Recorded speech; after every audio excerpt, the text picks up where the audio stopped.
वालेकुम, मैं सईद हसन हूँ। आज मैं आपको बताऊंगा कि 2024 शुरू हो चुका है, लिहाजा आप भी अपनी आदतों को तब्दील करने की तरफ माइल हों और अपनी आदतों को बदलना चाहें तो बदल सकते हैं। मिसाल के तौर पर आप बुक्स नहीं पढ़ते तो आप बुक्स पढ़ने की आदत डालना शुरू कर दें। आप रोज़ाना एक पेज नहीं पढ़ सकते, एक पैराग्राफ पढ़ें। एक पैराग्राफ नहीं पढ़ सकते, एक लाइन पढ़ना शुरू करें रोज़ाना की बुनियाद पर। इस तरह करके आप रोज़ाना इम्प्रूवमेंट की तरफ जाना शुरू हो जाएंगे और आपको बहुत फ़ायदा होगा। इस तरह करके आप बहुत अच्छे आपको खुद को बना सकते हैं और अपनी वैल्यू बढ़ा सकते हैं।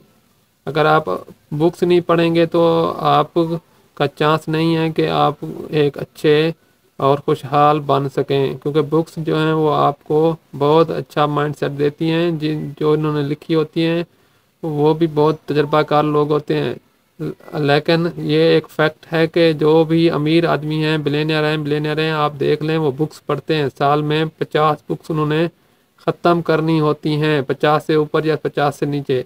तो हफ्ते भी 50 ही होते हैं तकरीबन एक साल के अंदर। तो ये एक हफ्ते में एक बुक को ख़त्म करते हैं। आप भी ये आदत डालें और उस पर एक्शन लेना शुरू करें ताकि आपकी आदतें भी बदलें, आपका माइंडसेट भी बदले और आपका फोकस बढ़ेगा, आपको क्लैरिटी आएगी माइंड के अंदर। ये चीज़ें बहुत अच्छी होती हैं आपकी ज़िंदगी को बदलने के लिए। अगर इन बातों पर अमल करेंगे तो आप बहुत कामयाब हो जाएंगे। शुक्रिया।